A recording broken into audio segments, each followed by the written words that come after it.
हम इस देश को आधुनिक बनाएंगे, इसको हम सेकुलर बनाएंगे, डेमोक्रेटिक बनाएंगे, ऐसा लोग सोचते थे।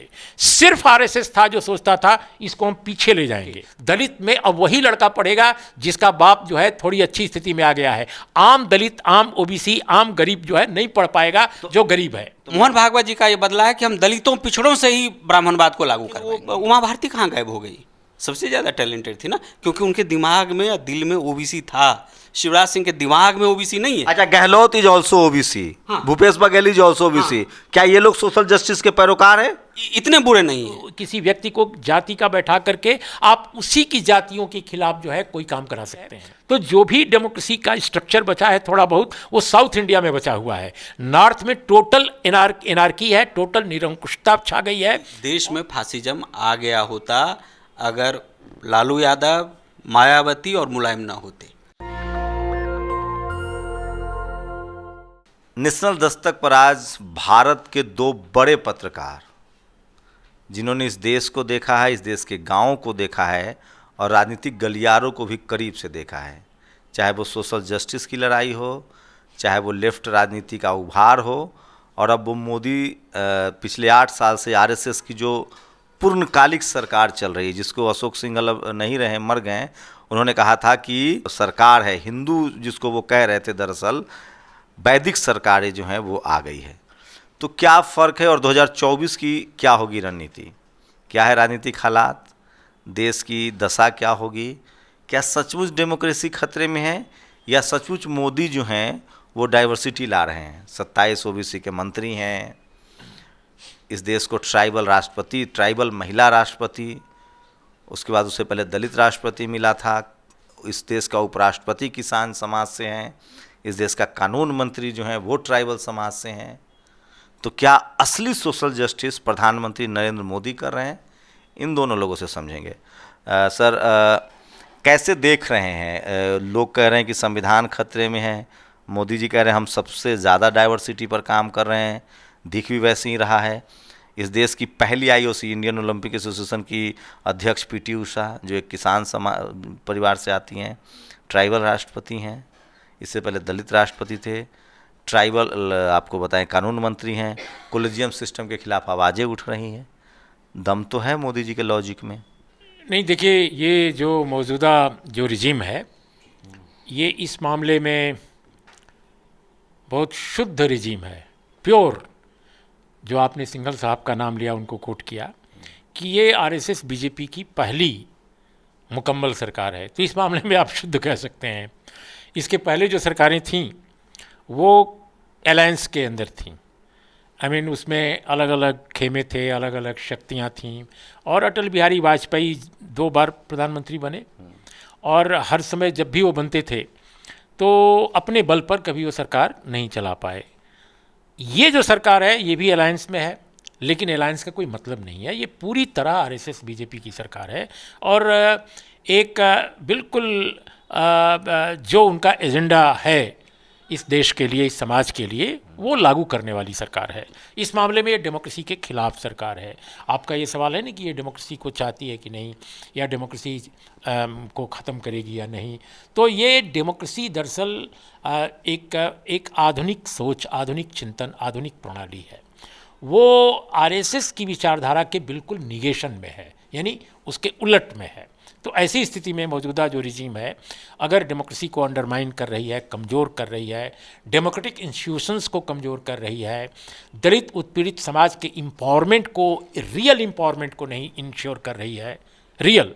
क्योंकि आप टोकनिज़म अगर चलाते हैं, मान लीजिए कुछ कुर्सी पर 2-4 लोगों को बैठा देते हैं, आप कह देते हैं कि नहीं साहब हम तो ओबीसी है, हम तो दलित है, इससे नहीं फ़र्क पड़ता है। एक कोई दलित व्यक्ति किसी बड़े पद पर आ जाए, एक कोई ओबीसी किसी पद पर बैठा दिया जाए, उसकी विचारधारा लेकिन बिल्कुल दलित विरोधी हो, ओबीसी विरोधी हो। ऐसे आरएसएस, अभी मोहन भागवत, इस देश में कोई हिम्मत नहीं करता था। मोहन भागवत ने कहा कि पंडितों ने जाति बनाई, मोहन भागवत ने कहा कि धर्म ग्रंथों में बहुत घालमेल किया गया है। वो तो सोशल रिफॉर्म की बात कर रहे हैं। पीटी उषा को लाया जा रहा है, कांग्रेस सचिन को लाती थी, ये 27 ओबीसी मंत्री दे रहे हैं। फिर आप कैसे क्यों टोकनिज्म कहेंगे आप इसको? और क्यों कहेंगे कि तो कांग्रेस से अगर आप कंपेयर करें तो कांग्रेस ज़्यादा संघियों की सरकार थी? नहीं, देखिए, मैं कांग्रेस सरकारों को डिफेंड कभी नहीं किया, और मैं लंबे समय तक, मैंने जो पत्रकारिता का मेरा कार्यकाल है उसमें लंबे समय तक कांग्रेस की सरकारें ही रहीं, और मैं उन सरकारों का कोपभाजन रहा। कोपभाजन का मतलब वो हमसे नाराज़ ही रहते थे। तो मैं कभी प्रशंसक कांग्रेस की सरकारों का नहीं था, लेकिन जब उन्होंने कुछ अच्छे काम किए इतिहास में, उसकी हमने प्रशंसा भी की। और अतीत में कई जो बुरे काम किए, बहुत कम पत्रकार ऐसे होंगे जिन्होंने कभी जवाहरलाल नेहरू की सरकार की बुरी तरह आलोचना की, वो मैंने की। कश्मीर में जो सरकार को उन्होंने गिरा दिया, प्रधानमंत्री उस समय के जो जम्मू कश्मीर के थे शेख मोहम्मद अब्दुल्ला, उनको सीधे गिरफ्तार कर लिया। 1959 में अगर आप देखो, केरल में, तो केरल में लैंड रिफॉर्म्स की कोशिश करती हुई सरकार को उन्होंने डिसमिस कर दी, ईएमएस नंबूद्रिपाद की, जब गौरी अम्मा राजस्व और भूमि सुधार मंत्री थी। हमने इन सब चीज़ों की तो आलोचना आप की। मानते हैं ना कि कांग्रेस ज़्यादा डिक्टेटरशिप तरीके से सरकारें चलाती थी मोदी जी की तुलना में, तो आप फिर कैसे कह रहे हैं कि मोदी जी अनकॉन्स्टिट्यूशनल, ये संवैधानिक तरीके से सरकार नहीं चल रही है? नहीं, ये तो आप अपनी ओर से कह रहे हैं, हमें कहाँ अभी आपने कहा हमें कहाँ मौका कि दिया? संविधान नहीं, हमें मौका कहाँ दिया आपने बोलने का? कांग्रेस और बीजेपी के मामले में कौन ज्यादा डेमोक्रेटिक लग नहीं, रहा है? हम तो कांग्रेस की आलोचना कर रहे थे, फिर आपने माइक लिया और अपनी बात कहनी शुरू कर दी। नहीं, और मेरे पहले वाली जो लाइन थी, आपने कहा था कि ये आरएसएस और बीजेपी की पूर्णतः सरकार चल रही, जो संघीय सरकार है, और संघी जो है वो डेमोक्रेटिक सिस्टम के उलट है। नहीं, मैं यही कह रहा हूँ कि मैं अभी एक सरकार के बारे में, एक पार्टी की सरकार के बारे में अपनी कमेंट दे रहा था, लेकिन मैं दूसरी सरकार पर तो आया ही नहीं अभी ठीक से। तो मेरा ये कहना है कि अगर आप इन कंपैरिजन, मैंने उसकी तुलना में देखें मौजूदा सरकार को, तो ये सरकार का मिजाज डेमोक्रेसी के लिए पक्ष में नहीं है। जैसे उदाहरण के तौर पे मैं आपको जो आज़ादी की लड़ाई की एक छोटी सी रूपरेखा बताऊं कि आज़ादी की लड़ाई के दरमियान भी आरएसएस था, 1925 में बन गया था। उस समय अंबेडकर थे, उस समय कम्युनिस्ट पार्टी भी थी, उस समय सोशलिस्ट भी थे, कांग्रेस भी थे, कांग्रेस के अंदर भी सोशलिस्ट थे, कांग्रेस के अंदर कंजर्वेटिव भी थे, लेकिन ओवरऑल लीडरशिप जो स्वाधीनता आंदोलन की थी वो कांग्रेस के पास थी। ये जितने लोग थे, भगत सिंह की विचारधारा थी, उनकी भी पार्टी थी, ये जितने लोग थे चाहते थे कि 1947 में या 1950 में जब कभी देश आज़ाद होगा, हम इस देश को आगे ले जाएंगे, हम इस देश को आधुनिक बनाएंगे, इसको हम सेकुलर बनाएंगे, डेमोक्रेटिक बनाएंगे, ऐसा लोग सोचते थे। सिर्फ आरएसएस था जो सोचता था इसको हम पीछे ले जाएंगे, मतलब वैदिक काल में, वैदिक काल भी वैदिक व्यवस्था हो सकता है कि वो कहें कि हम पौराणिक काल में ले जाएंगे, हम उससे भी घटिया समय में ले जाएंगे और भी घटिया खोजेंगे। तो मेरा ये कहना है कि आरएसएस, इसको आप सावरकर को पढ़ो, उनका जो पूरा हिंदुत्व का दर्शन है, सावरकर, गोडसे या आरएसएस के और जो लोग हैं, उन सबके विचारों को अगर आप पढ़िए तो आप पाएंगे कि सिर्फ यही एक विचारधारा थी। सावरकर तो बहुत प्रोग्रेसिव दिखते हैं, वो कहते हैं कि आप को डाइवर्ट कर रहे हैं, मैं पहले अपनी बात कह लूं। देखिए, ये जो पूरा का पूरा मामला है कि यही एक विचारधारा थी, हिंदुत्ववादी विचारधारा जिसको कह सकते हैं आज की तारीख में आप, जो भारत को एक मॉडर्न डेमोक्रेटिक सेकुलर सोसाइटी के रूप में नहीं डेवलप करना चाहती थी। बाकी सभी लोग चाहते थे, यहाँ तक कि जो लोग कांग्रेस के खिलाफ थे, बाबा साहब, बिल्कुल हो सकता है ना 75 साल में तो बहुत पानी बह जाता है ना, ये आरएसएस बदल गई हो। नहीं, कंक्लूड करने दीजिए। तो दरअसल बाबा साहब जो उस वक्त जो कांग्रेस के विरोधी थे, कांग्रेस के लोग उनको पचा नहीं पाते थे, बाबा साहब ने स्वयं कहा कि कुछ भी हो जाए लेकिन हिंदू राष्ट्र नहीं बनना चाहिए इस देश में। हिंदू राष्ट्र अगर बन गया तो सब कुछ खत्म हो जाएगा। उनके शब्द हूबहू ऐसे नहीं है, लेकिन कहने का मतलब उनका यही है, इसको हर कीमत पर रोका जाना चाहिए। ये बाबा साहब की लाइन है, इसको हर कीमत पर रोका जाना चाहिए। और मैं समझता हूं कि आज़ादी की लड़ाई के दौरान जो सबसे प्रतिभाशाली लोग इस देश ने दिए, इस देश की आवाम से पैदा हुए, उनमें बाबा साहब एक थे। और बाबा साहब जैसा प्रतिभाशाली आदमी अगर ये कह रहा था उस वक्त, तो आप कल्पना कीजिए कि वो बात कितनी सच है और आज हम उसको मूर्त होता हुआ। मैं कह रहा हूं ना, हेडगेवार का संघ, गोलवलकर का संघ, सावरकर का संघ और मोहन भागवत का संघ, हो सकता है 75 साल लंबा समय होता है सर, इसका बहुत पानी बह गया है नदियों में, हो सकता है संघ बदल गया हो, वो डेमोक्रेटिक हो गया हो। ऐसा है कि ये जो आज का आरएसएस है वो उसी आरएसएस का 2023 में 2022-23 का संस्करण है। इसका कंटेंट वही है, फॉर्म केवल बदला है। एक चतुराई दिखाई देती है क्योंकि इस बीच में गंगा जमुना में पानी बहुत बहा है, जैसा आप कह रहे हैं। इस देश में सामाजिक न्याय आंदोलन हुए हैं, इस देश में दलित को आरक्षण मिला है, इस देश में आज़ादी मिली है, इस देश में संविधान आया है, इस देश में इंस्टीट्यूशंस बिल्ड हुई हैं, इस देश में ओबीसी को भी रिजर्वेशन मिला है, इस देश में मंडल के खिलाफ कमंडल भी आया है और कमंडल को हिंदुत्व के रूप में लोगों ने सिंबलाइज किया है, देखा है।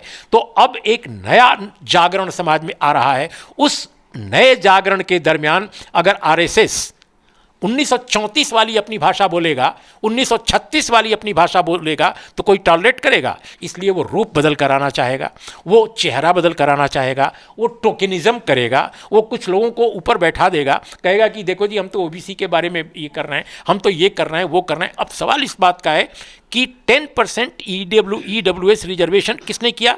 संविधान के बिल्कुल विरुद्ध जितने अपॉइंटमेंट आज हो रहे हैं, खासकर उत्तर प्रदेश में, मध्य प्रदेश में या दूसरी स्टेट्स में या सेंट्रल गवर्नमेंट में, वो क्या उसमें वाकई समावेशी विकास देखा जा रहा है? क्या उसमें वाकई इंक्लूसिव डेवलपमेंट देखा जा रहा है? रिजर्वेशन को बेमतलब बना दिया गया है। जिस तरह से लेटरल एंट्री कराई जा रही है, जिस तरह से अग्निवीर योजना आई है, जिस तरह से निजीकरण बढ़ रहा है इंडस्ट्रीज़ का। इंडस्ट्री के निजीकरण का मतलब क्या है? रेलवे से लेकर के और तमाम जो पब्लिक सेक्टर की बड़ी अंडरटेकिंग है, जिस तरह घुसपैठ उसमें हो रही है विनिवेशीकरण की, अभी रेलवे में उतने बड़े पैमाने पर नहीं आई है, लेकिन बड़े पैमाने पर हो सकती है। अब तो पार्कों से लेकर के और छोटे मोटे जो सामुदायिक जो उपक्रम हैं उनको भी प्राइवेटाइज किया जा रहा है। एक सेकेंड, इसमें आप कल्पना कर लीजिए कि आज दलित समाज का जो लड़का आज 40 साल का है, आईएएस है, उसके किस बल पर है? आरक्षण का लाभ उसको मिला है, सुविधा मिली है। उसके पिता रेलवे में चपरासी लगे थे, मान लीजिए, हम आपको ऐसे अनेक उदाहरण दे सकते हैं। उसके पिता रेलवे में कैसे चपरासी लगे या क्लर्क कैसे लगे? क्योंकि उसको रिजर्वेशन का फायदा मिला। रिजर्वेशन ना होता तो अपने बच्चे को नहीं पढ़ा पाता गांव में वो दमन का शिकार होता सामंतों के। और वो शहर में जब गया रेलवे में, एक दलित आदमी, तो उसने अपने बच्चे को पढ़ाया, वो आईएएस बना। मेरा सवाल पॉलिसीज आज वो सारी की सारी चीजें खत्म की जा रही हैं ताकि दलित का लड़का पढ़ न सके। दलित में अब वही लड़का पढ़ेगा जिसका बाप जो है थोड़ी अच्छी स्थिति में आ गया है। आम दलित, आम ओबीसी, आम गरीब जो है नहीं पढ़ पाएगा, जो गरीब है। तो मैं मान लूं कि ये सारी चीजें बीजेपी की न्यू प्रोजेक्ट है या कांग्रेस के प्रोजेक्ट है जिसको बीजेपी आगे बढ़ा रही है? नो, कांग्रेस देखिए एक अलग मिजाज की पार्टी थी, यह है वह भी एक ब्राह्मणवादी जो मानसिकता है उसके द्वारा ही कंट्रोल पार्टी थी। उसका जो थिंक टैंक था वही था, लेकिन वैचारिकता में वो मॉडर्न थी, वो द्वंद्व में हमेशा जीती थी। तो ज्यादा खतरनाक है ना, दिखाने के दांत अलग, खाने के दांत अलग। आप ही के शब्दों में। हाँ, नहीं, वो वैचारिकता के द्वंद्व में जीती थी। वो आधुनिक बनाना चाहती थी समाज को, लेकिन उसका जो थिंक टैंक था उसमें एक बड़ा जो समूह था वो घनघोर ब्राह्मणवादी था और वो आगे नहीं ले जाना चाहता था समाज को। जबकि जो उसका कॉन्स्टिट्यूशन था, जो अंबेडकर साहब की अध्यक्षता में ड्राफ्टिंग कमेटी ने बनाया था, हालांकि वो अंबेडकर के सपनों का संविधान नहीं था। भारत का मौजूदा संविधान, बहुत सारे दलित जो अंबेडकराइट अपने को कहने वाले लोग हैं, वो समझते हैं कि ये बाबा साहब के सपनों का संविधान है। ये बिल्कुल बेमतलब है, उनको बहुत कंप्रोमाइजेज करने, बहुत कंप्रोमाइजेज। और दूसरी बात कि उनका संविधान हो भी नहीं सकता था। अकेला आदमी, चाहे वो चेयरमैन ही क्यों ना हो, वो नहीं बना सकता था अपने सपनों का संविधान। एक सवाल और लेंगे सर आपसे अल्पसंख्यक समुदाय को लेकर, क्या कहेंगे जितेंद्र जी? आपको क्या लग रहा है, क्या कांग्रेस बीजेपी के खेल में सोशल जस्टिस की लड़ाई वाले लोग कहाँ पीछे रह गए? शंभू, सोशल जस्टिस की जो आप बात कर रहे हैं ना, मतलब पहले तो एक लोकतंत्र की बात आपने कही थी कि क्या ये लोकतंत्र है, लोकतंत्र को खतरा है। आप एक चीज़ को समझिए, लोकतंत्र एक वैल्यू है, डेमोक्रेसी एक वैल्यू है, वो निगेटिव चीज़ नहीं है। आप सिर्फ वोट से जीत जाते हैं, अब वोट आ जाता है तो वैल्यू डेमोक्रेसी नहीं है। उसमें एक समाज को प्रोग्रेसिव दिशा में ले जाने के लिए काम करते हैं, महिलाओं के विकास के लिए करते हैं। फिर एक हर एक आदमी का ह्यूमन राइट होता है, एक इंडिविजुअल डिग्निटी होती है। हर चीज़ को ख़त्म करवा के आप कह रहे हैं आप लोकतंत्र की बात कर रहे हैं। ये लोकतंत्र ऐसा होता ही नहीं है। कौन सब? मोदी जी 8 साल में सब खत्म कर दिए, 75 साल का किया धारा। 8 साल मतलब ये तो बात हो रही है ना कि 70 साल में तो कुछ हुए नहीं। ये मोदी जी खुद कह रहे हैं कि मैं तो सबूत दे रहा हूँ। 70 साल में जो हुआ, जो चल रहा था, मोदी जी उसको थोड़ा स्पीड कर रहे हैं, स्पीड में खत्म कर नहीं बढ़ा रहे हैं। प्राइवेटाइजेशन कांग्रेस लेकर आई, मोदी जी उसको बढ़ा रहे हैं। निजीकरण कांग्रेस लेकर आई, मोदी जी उसको बढ़ा रहे हैं। जाति के हिसाब से नियुक्तियां कांग्रेस की थी, इनकम टैक्स ईडी के छापे तब भी पड़ते थे सर। बस फर्क इतना है कि पहले लालू यादव, मुलायम सिंह यादव, शिबू सोरेन जेल जाते थे, मायावती चोर कहलाती थी। मोदी जी के राज है तो कोई सिसोदिया भी फंस रहा है, कोई राहुल गांधी भी फंस रहा है, कोई सोनिया गांधी भी फंस रही है। नहीं, वो जो विरोधी हैं वो फंस रहे हैं। मतलब जाति नहीं देखी जा रही है ना। जाति क्या होता है? कांग्रेस के दौर में कांग्रेस के दौर में हो रहा है क्या? मोदी जी के जो विरोधी हैं वो सारे लोग जेल जा रहे हैं। लेकिन कांग्रेस के राज में जाति के आधार कांग्रेस के राज में जाति के आधार पे लोग जेल जाते नहीं, थे। नहीं, वो कौन ज्यादा संगी हुआ? आप अपने शब्दों को मेरे मुंह में मत डालिए। हाँ, उस वक्त भी अपर कास्ट के लोग गिरफ्तार किए गए थे। बताइए, एक एग्जाम्पल दीजिए मुख्यमंत्री के तौर अब पे। जैसे मैं बता रहा हूँ, मुख्यमंत्री की बात नहीं, अब इस समय आप हमसे एग्जाम्पल मांगिएगा तो हम सारा। राहुल गांधी ने बिल फाड़ा सर लालू यादव का, सबसे बड़े ईमानदार बनते थे, सिसोदिया पर्ची लेके घूमते थे, फलाना चोर, ढिमकाना चोर, ई चोर, ऊ चोर, कोट थे वो, कह दिए। जैसे आज की मीडिया कोर्ट बनी हुई है।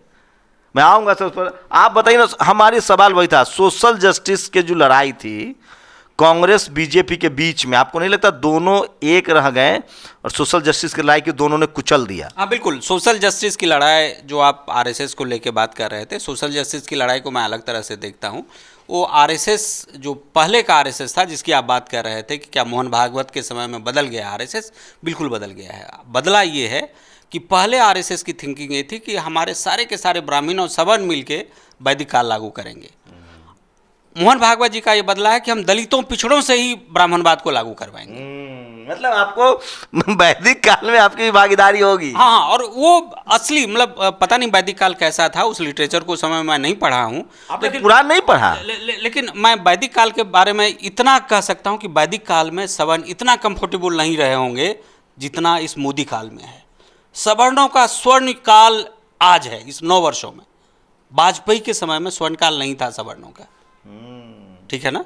कांग्रेस में नहीं, सवर्णों का स्वर्ण काल नहीं था, सवर्णों की प्रायोरिटी थी, सवर्ण ऊपर थे। लेकिन मोदी जी तो डाइवर्स कह रहे हैं ना, अब राष्ट्रपति, उपराष्ट्रपति, कानून मंत्री, 27 ओबीसी मिनिस्टर, और क्या बच्चे की जान लेंगे? क्या चाहिए? और वो पहली बार कोई दलित राष्ट्रपति बना है क्या?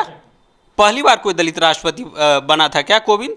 एक फैसला बता दीजिए जिसमें कि उसने एक ट्राइबल वुमेन, जो कोविंद अब मंदिर में जा नहीं पाया, पूजा नहीं कर पाया, उसको आप राष्ट्रपति कहते हैं? Constitutional head. सिंबॉलिक का कोई मतलब इससे ज्यादा शर्मनाक स्थिति क्या हो गई कि एक दलित राष्ट्रपति, देश का सबसे पहला नागरिक, किसी मंदिर में नहीं जा पा रहा है, पुजारी उसको नहीं जाने दे रहा है। आपको उसमें बुरा नहीं लग रहा है? मुझे तो शर्म से सर झुक जा रहा है। अगर मैं वो राष्ट्रपति होता किसी के थ्रू नॉमिनेटेड, तो मैं उस दिन रिजाइन कर देता। धनखड़ साहब देखिए, धनखड़ साहब क्या है? उसी तरह के एक आदमी हैं। तो ये तो खड़गे साहब पर भी लागू होता है। लोग कह रहे हैं कि खड़गे साहब रबर स्टैंप है कांग्रेस के। हम किसी भी आदमी को जज जब करेंगे शंभू भाई, तो हम जज इस बात से करेंगे कि उसने उस जगह पर जाके कौन सा फैसला ऐसा लिया जो कॉमन लोगों के लिए था। शिवराज सिंह चौहान ओबीसी मुख्यमंत्री, वही शिवराज सिंह, लेकिन शिवराज सिंह चौहान तो ओबीसी मुख्यमंत्री थे, लेकिन वो उमा भारती कहाँ गायब हो गई? सबसे ज़्यादा टैलेंटेड थी ना, क्योंकि उनके दिमाग में या दिल में ओबीसी था। शिवराज सिंह के दिमाग में ओबीसी नहीं है। अच्छा, Gehlot is also OBC, Bhupesh Baghel is also OBC. क्या ये लोग सोशल जस्टिस के पैरोकार हैं? इतने बुरे नहीं हैं, मतलब भाजपाइयों से ज़्यादा बुरे नहीं है। उससे थर्मामीटर क्या है नापने का? आप ही तो नाप रहे हैं ना, मतलब कांग्रेसियों के लिए थर्मामीटर है और उसके लिए नहीं है क्या? थर्मामीटर होगा तो पैमाना तो एक ही होगा ना। पैमाना क्या होगा ये बताइए ना। तो मोदी तो कह रहे हैं डाइवर्सिटी को हम समझ रहे हैं, वो बिहार में 2 अति पिछड़ा डिप्टी सीएम बनाते हैं, इससे जनक चमार को मंत्री में, इससे ज्यादा डाइवर्सिटी क्या चाहिए? सोशल जस्टिस का क्या मतलब होता है? किसी पार्टी की बपौती तो नहीं ना सोशल जस्टिस। जनक चमार को वहां मंत्री बनाते हैं बिहार में। कांग्रेसियों ने जगजीवन राम जैसे चमार को मंत्री बनाया था ना। मैं चमार नहीं कह रहा हूं, उनका नाम ही जनक चमार। माफ कीजिएगा, ये जाति सूचक शब्द नहीं है, जनक चमार उनका नाम है। वो मेरे अच्छे दोस्त हैं। मतलब पॉलिटिक्स के चलते अपना नाम चमार रखा है कि इसको बेनिफिट मिले, लेकिन क्या जगजीवन राम को नहीं बनाया था कांग्रेसियों ने ये इतने दिनों तक मंत्री? तो मैं यही तो कह रहा हूं कि ये जो कांग्रेस बीजेपी के जो सिंबॉलिक राजनीति है, उसमें कहीं ना कहीं रियल सोशल जस्टिस की पार्टियां खत्म हो गई, सिमट गई। नहीं, वो देखिए एक समय होता है, हिस्ट्री को आप मतलब कुछ अलग जल्दीबाजी में पढ़ते हैं। देखिए ह्यूमन लाइफ के लिए 60 साल 70 साल लगता है कि बड़ी ज़िंदगी, मतलब 60-70 साल एक स्टैंडर्ड एज है इस देश में, एवरेज एज है, तो लगता है कि बड़ा सा कुछ है।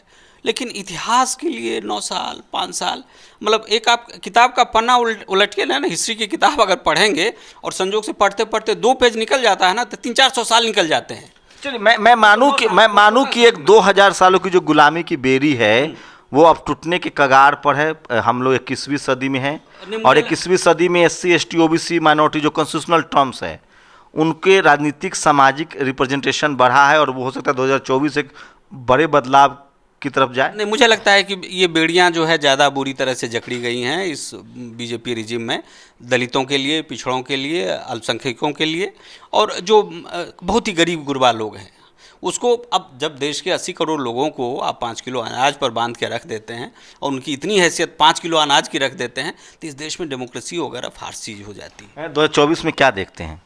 देखिए, अभी जो बात आप कर रहे थे मैं थोड़ा इस पर कमेंट करूं। देखो, राष्ट्रपति आप किस बिरादरी का बैठा देते हैं, कितने मंत्री बना देते हैं बैकवर्ड कम्युनिटी के, तो उससे कोई फ़र्क नहीं पड़ता है। अब सवाल यह है कि उस विचार क्या उनका है, वो कौन सी आइडियोलॉजी को, कौन सी किस प्रोजेक्ट को, किस प्रोग्राम को, किस एजेंडे को लागू कर रहे हैं। असल कहानी ये है, जो आप शिवराज सिंह चौहान जी का नाम लिए, शिवराज सिंह चौहान जी का एक कोई कार्यक्रम बता दीजिए जो दलित, आदिवासी और OBC के लिए सामाजिक बदलाव, आर्थिक बदलाव का एक बहुत बड़ा एजेंडा लेकर वो आए। मैं मोदी जी का बता दे रहा हूँ 5। हाँ बताइए ना। लेकिन बैंकों में जनधन खाता, SC ST के लिए सब प्लान, एक आप बिना किसी गारंटी के लोन ले सकते हैं। कितने लोगों को मिला है लोन? कितने लोगों को लोन मिला है? नहीं, वो डेटा बताइए। मतलब ऐसे नहीं कि आपने मोदी जी की तरह बोल दिया और हमने मान लिया। अरे कितने लोगों को मिला है? सुनिए, मैं बता रहा हूँ। ऐसा है, आप मोदी जी के प्रचारक अगर बन के हमसे सवाल पूछना चाहते हैं तो आप पूछिए। तो पूरा टीवी अखबार मोदी जी का प्रचारक है, आप भी कहना चाह रहे हैं? बिल्कुल, इसमें क्या दो राय है? आज के इसीलिए तो मैं उसको टीवी पुरम एक्चुअली मोदी यहाँ बीजेपी का कोई नहीं है तो हम समझ उनको हम उनके नहीं, मैं इसीलिए उसको टीवी पुरम कहता हूँ। मैं ये कह रहा हूँ, मैं आपसे, देखिए, मोदी जी के प्रति मेरा सम्मान है क्योंकि देश के प्रधानमंत्री हैं। उनकी प्रशंसा मैंने भी शुरू में की थी जब उन्होंने पड़ोसी देशों में अच्छे संबंध बनाने की कोशिश की थी, तो स्वयं विजिट भी किए थे। लेकिन आज की तारीख में जो सवाल हमसे किए थे उसका जवाब हम दे नहीं पाए। देखिए, आप किसी जाति बिरादरी के आदमी को किसी पद पर बैठा देने से नहीं होता है। आप उसी की जाति, किसी व्यक्ति को जाति का बैठा करके आप उसी की जातियों के खिलाफ जो है कोई काम करा सकते हैं। आप उनको लड़ा सकते हैं उन समुदायों से। सवाल इस बात का है कि इस देश की 90% पॉपुलेशन या 85% पॉपुलेशन को मौजूदा मोदी रिजीम से अगर वाकई फ़ायदा हो रहा है 5 किलो अनाज के अलावा किसी और चीज़ का, तो हम तो कहेंगे कि बहुत अच्छी बात है। लेकिन क्या अगर फ़ायदा नहीं हो रहा है, क्या वो IAS में, सिविल सर्विसेज में, IPS में, IFS में, बिजनेस में, ट्रेड में, साइंस में, IT में, इसके अलावा जर्नलिज्म में, मीडिया में, इंडस्ट्रीज़ में, हर क्षेत्र में दलित, आदिवासी, OBC के लोगों का एक सेकंड जो प्रेजेंटेशन है, रिप्रेजेंटेशन है, वो क्या 8-9 सालों में बढ़ा है? तो सुनिए सर, आत्मनिर्भर भारत बन रहा है। अब आपको अब बिजनेस नहीं, मैं आपसे एक सवाल पूछ रहा हूँ। आप एक अच्छे अपने को मानते हैं कि बहुजन समाज के आप चिंतक हैं, पत्रकार हैं। तो आप ये बताइए मुझे कि दलित, आदिवासी, OBC को 8-9 सालों में मौजूदा मोदी रिजीम में रिप्रेजेंटेशन इंडस्ट्री में कितना बढ़ा है? इंडस्ट्री में, कारपोरेट में कितना बढ़ा है? सिविल सर्विसेज में कितना बढ़ा है? एकेडमिक्स में कितना बढ़ा है? मीडिया में कितना बढ़ा है? सिनेमा में कितना बढ़ा है? अपने जो निजी एफर्ट्स कुछ लोगों के हैं, दलित समाज के, OBC समाज के, उनकी बात छोड़ दीजिए। ओवरऑल ये सरकार ऑपरेस सोसाइटी के लिए, शोषित वंचित समाज के खिलाफ पॉलिसी बना रही है। एग्जैक्टली, ये मैं दावे के साथ कहता हूँ। और ये सरकार दरअसल उग्र कारपोरेट और हिंदुत्व सरकार है, या दूसरे शब्दों में कहा जाए तो ये सरकार उच्च कोटि के जो पूंजीपति हैं, बड़े कारपोरेट, वो और जो ब्राह्मणवादी व्यवस्था के पोषक तत्व हैं भारतीय समाज में, ये दरअसल उनके गठबंधन की सरकार है। इसमें कोई दो राय नहीं है।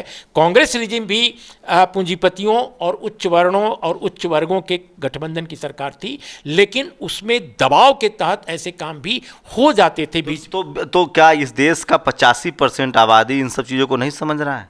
नहीं, इसलिए कि समझाने के लिए दो तीन, या मुस्लिम हैटर्ड के नाम पर राजनीति हो रही है? इसलिए कि दो तीन चीज़ें होती हैं जो समाज को समझाती हैं। एक तो होता है किसी समाज में, डेमोक्रेटिक सोसाइटी में वाइब्रेंट मीडिया, तो मीडिया ख़त्म कर दिया गया है। अगर अंग्रेजी के कुछ एक अखबारों को छोड़ दिया जाए तो हिंदी के अखबार और टेलीविज़न चैनल सारे के सारे वो एक ही भाषा बोल रहे हैं, एक ही भाषा बोल रहे हैं। तो अंग्रेजी का जो प्रेस है, अंग्रेजी के जो अखबार दो तीन बचे हैं ठीक थोड़ा सा ठीक ठाक जो चल रहे हैं, वो आम आदमी नहीं पढ़ पाता हिंदी हार्टलैंड में। सबसे बड़ी बात यह है। तो जो भी डेमोक्रेसी का स्ट्रक्चर बचा है थोड़ा बहुत, वो साउथ इंडिया में बचा हुआ है। नॉर्थ में टोटल एनार्की है, टोटल निरंकुशता छा गई है। और मीडिया में जो बात आ रही है सिर्फ सरकार की सत्ता की आ रही है। कारपोरेट और जो तो सोशल जस्टिस वाली पार्टियां हैं, उनका कुछ आप देखते हैं कि वो कमबैक कर पाएंगे 2024 सोशल जस्टिस की पार्टियां, जैसे उत्तर प्रदेश की बात मैं करूं, वहां समाजवादी पार्टी और बहुजन समाज पार्टी दो पार्टी मानी जाती है। ये दोनों के पास कोई विचार नहीं है गंभीर। कांशीराम जी के समय जो विचार था बीएसपी का, आज वो नहीं है। अमर सिंह विहीन समाजवादी, मुलायम सिंह का जो एक विचार था पहले, जब अमर सिंह उनके सखा नहीं थे या सलाहकार नहीं थे, उस मुलायम सिंह का जो विचार था समाजवादी पार्टी में, वो आज बिल्कुल नहीं है। मुलायम सिंह के समय नहीं था।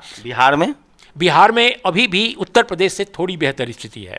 मैं हमेशा मानता हूं कि बिहार आगे है क्योंकि समाज वहां का आगे है। झारखंड भले ही विपन्न है, वो कमजोर जरूर है, समाज वहां का विपन्न है, गरीबी है, पिछड़ापन है, लेकिन इसके बावजूद बिहार फर्टाइल है। बिहार का इतिहास, बिहार की सामाजिकता, वो सामाजिक न्याय के मूल्यों को कहीं ना कहीं मजबूत रखती है। झारखंड बहुत डाइवर्स सोसाइटी है, आदिवासी हैं, मुस्लिम हैं, बैकवर्ड हैं और अपर कास्ट है, सब कुछ है। लेकिन लीडरशिप जिस तरह की एक कमिटेड लीडरशिप आइडियोलॉजिकली होनी चाहिए, वो नहीं रही है। धर्म की राजनीति का कोई काट है, हिंदू मुस्लिम का कोई काट है किसी पार्टी के पास? थोड़ा मुश्किल है, क्योंकि वैचारिक आधार पर जो सामाजिक न्याय की पार्टियां थी वो आरक्षण के अलावा कहीं बढ़ ही नहीं पाई। पिछले 33 वर्षों में जो पूरी लड़ाई होनी चाहिए थी इनको वैचारिक आधार पर, मतलब एक तो पहला सा थोड़ा सा छूट मैं देना चाहूँगा कि ओबीसी एक फिनोमेनन जो है 30 साल पहले, मतलब 90 में शुरू हुआ, मतलब मंडल लगने के बाद। उससे पहले ओबीसी है कोई, वो कॉन्स्टिट्यूशनल शब्द ही थे, तो इससे पहले आया नहीं था। तो 33 साल में जितना हुआ है वो लगता है कि ठीक ठाक हुआ है। लेकिन अगर उसी चीज़ को आप देखें कि अगर वैचारिक आधार होता है उनके पास, मतलब आज सोच लीजिए ना कि जनता दल बनने से लेके और समाजवादी पार्टी या राष्ट्रीय जनता दल, इन पार्टियों के इतने टुकड़े हुए, कभी आपने सुना है कि उनका कोई वैचारिक क्लास होता है? आइडियोलॉजिकल स्ट्रेंथन नहीं हुआ, कुछ भी नहीं। मतलब एक अभी राजद समाचार फिलहाल निकालना शुरू किया है, वो अपने कैडर को एड्रेस कर पाएँ, कैडर को बता पाएँ, वो बताने के लिए उनके पास 2 पेज का एक अखबार नहीं है। सोशल मीडिया है ना अब तो, मीडिया का काउंटर। अरे तो सोशल मीडिया पर आप कहाँ हैं? सोशल मीडिया तब तो आरएसएस का बड़ा सोशल मीडिया है, बीजेपी का, उसमें करोड़ों में है। मतलब सोशल जस्टिस के लिए आप कोई संभावना नहीं देख रहे हैं? नहीं, अब देखिए, संभावना ये है कि सोशल जस्टिस के लिए आप जब देखेंगे तो एक मतलब यूथ जो है ना, जो 25 साल 30 साल 35 साल जो एजुकेशन सिस्टम से जिसको लाभ हुआ था, जब तक एजुकेशन सिस्टम चल रहा था, वो लोग तो फाइट कर रहे हैं। लेकिन ये सोशल जस्टिस की जो सरकार आई जो 33 वर्षों में, यूपी से लेके और बिहार तक, इन लोगों ने स्कूल को और कॉलेज को ऐसे ही नष्ट किया जैसे सवर्णों ने नष्ट किया था।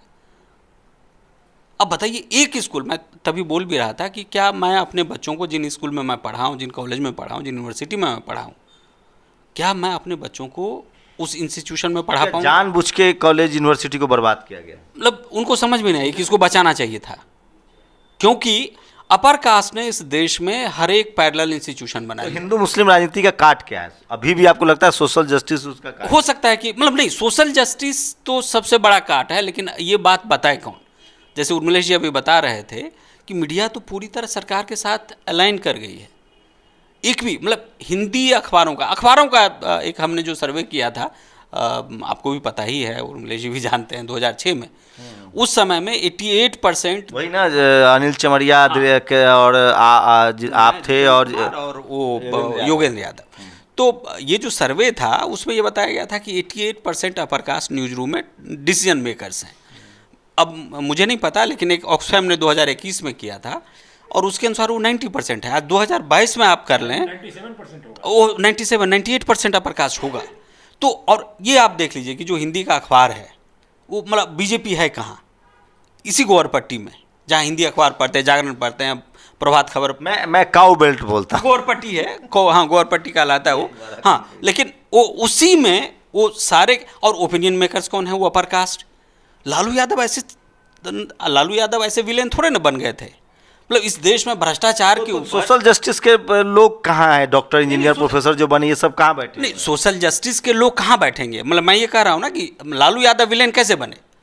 आप एक बात को शंभू भाई याद कर रखिए कि जब पूरा देश को तोड़ने की, मतलब देश की जनता देश को बीजेपी के नेतृत्व में तोड़ने की तैयारी बीजेपी कर रही थी, उस समय में लालू यादव और मुलायम सिंह कॉन्स्टिट्यूशन को बचाने के लिए गोली चलवाया था। लालकृष्ण आडवाणी की गिरफ्तारी कॉन्स्टिट्यूशन बचाने के लिए थी, वो सिर्फ एक आदमी की गिरफ्तारी नहीं थी। हिंदू मुस्लिम का काट क्या है? वो सही आपने फरमाया। मतलब कि सामाजिक न्याय अगर सचमुच इस विचारधारा को एक राजनीतिक अस्त्र की तरह इस्तेमाल किया जाए, वैचारिक स्तर पर, समझदारी के स्तर पर एग्जीक्यूट किया जाए, तो वही काट है।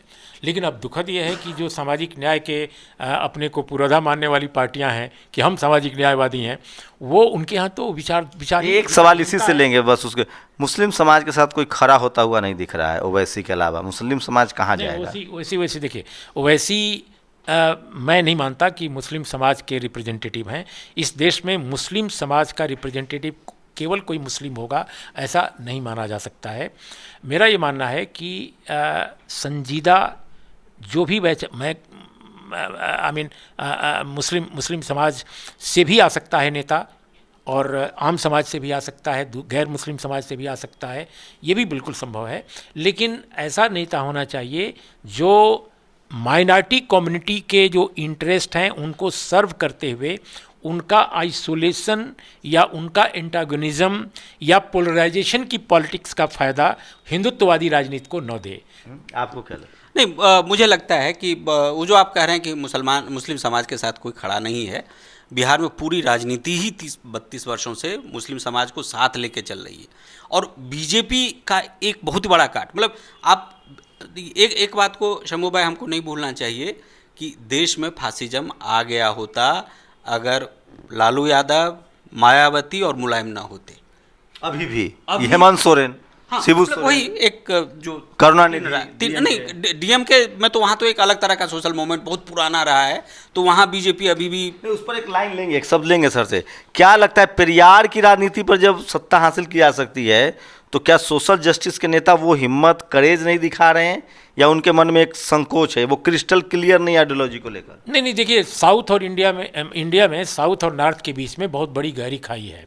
आज भी भारत में अगर लोकतंत्र लंगड़ाते हुए घायल अवस्था में चल रहा है, आज भी अगर थोड़ी बहुत भी एक स्ट्रक्चर के लेवल पर डेमोक्रेसी आपको दिखाई दे रही है, इस फासिस्ट छत्र छाया में वो साउथ में भी है, कर्नाटक में बीजेपी है, अब केरल की बारी है। उन्होंने कहा है कि हम पूरा नॉर्थ ईस्ट जीत लिए, साउथ भी जीतेंगे। नहीं, मैं इंस्टीट्यूशंस की बात कर रहा हूँ, मैं केरल और कर्नाटक की बात नहीं कर रहा हूँ। वो साउथ के कारण है। साउथ की जो सामाजिकता है, साउथ की जो वैचारिकता है, वो निश्चित रूप से नॉर्थ से काफ़ी भिन्न है।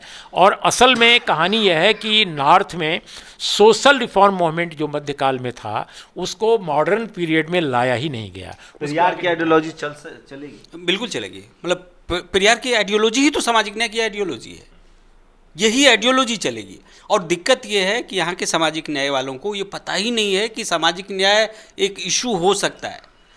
दिक्कत यह है कि उनके लिए मतलब बुरा सा एग्जाम्पल है, लेकिन अगर आप देखें कि आप एक तस्वीर देखिएगा, मतलब एक तो बहुत कम तस्वीरें अखिलेश यादव की छपती हैं, लेकिन अगर कुछ वीडियो वगैरह देख लीजिए तो जो आदमी अखिलेश यादव के साथ आपको लखनऊ में दिखेंगे, वही सेम सेट ऑफ पीपुल आपको मेरठ में दिखेंगे, सेम सेट ऑफ पीपुल आपको बिजनौर में दिखेंगे, सेम सेट ऑफ पीपुल आपको आजमगढ़ में दिखेंगे। मतलब एक आध चेहरा बदलता है, सारे के सारे। आखिर हम आजमगढ़ जा रहे हैं तो वही लखनऊ से लेके क्यों जा रहे हैं?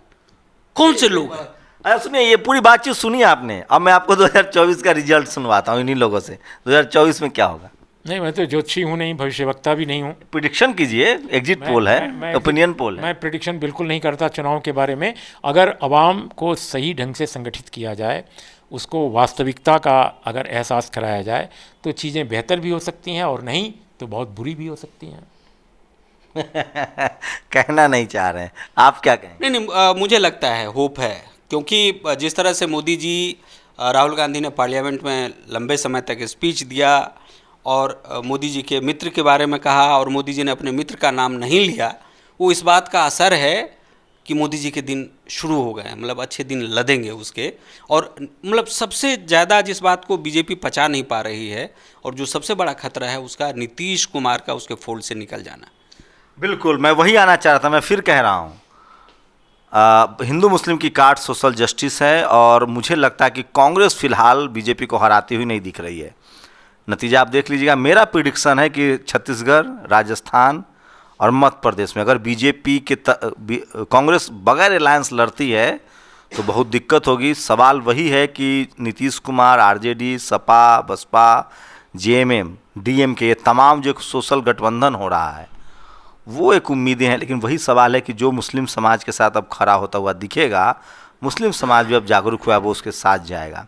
अभी फ़िलहाल इस देश की राजनीति में बीजेपी तो मुस्लिम समाज को इग्नोर करके राजनीति कर सकती है, लेकिन बाकी दल ऐसा नहीं करेगी और वो कर भी नहीं पाएंगे। सवाल वहीं अटका हुआ है कि 2024 में क्या होगा। मुझे लगता है कि अगर सोशल जस्टिस का कोई अलायंस बनता है तो ठीक है, जिसका हिस्सा कांग्रेस भी हो सकता है, लेकिन अगर मामला ट्रायंगुलर हुआ, 3-3 दलों की राजनीति होती रही, तो फिर सोचिए, आप लोग बताइए कि कौन आएगा। कुछ सवाल आपके लिए। सोशल मीडिया आपको मौका देता है कि आप अपनी प्रतिक्रिया जरूर दें कि अगर आमने सामने की लड़ाई होती है, सोशल जस्टिस जिसमें तमाम पार्टियां गठबंधन में हो, एक तरफ बीजेपी हो, या फिर ट्रायंगुलर मुकाबला, जैसे बंगाल में कांग्रेस ममता से भी लड़ेगी, बीजेपी से भी लड़ेगी, उड़ीसा में कांग्रेस नवीन पटनायक से भी लड़ेगी, बीजेपी से भी लड़ेगी और खुद भी सस्टेन करेगी, दिल्ली में उसको केजरीवाल से भी लड़ना है, बीजेपी से भी लड़ना है, कर्नाटक में उसको जेडीएस से भी लड़ना है, बीजेपी से भी लड़ना है। तो राजनीतिक जानकार कहते हैं कि कांग्रेस जो है वो सबसे कमज़ोर कड़ी है, और ये बात नीतीश कुमार ने भी कही है, खड़गे जी ने भी माना है। उन्होंने कहा है कि हम एक बड़े गठबंधन की तरफ जाएंगे। सवाल वही है कि क्या बीजेपी की तरह कांग्रेस दलों से गठबंधन करेगी या अकेले लड़ेगी। फिलहाल संभावनाएं जो बन रही है उसमें लग रहा है कि सोशल जस्टिस की पार्टियां एक मंच पर आ सकती हैं। आप लोग ज़रूर बताइए 2024 में क्या होगा, ये सवाल आपके लिए।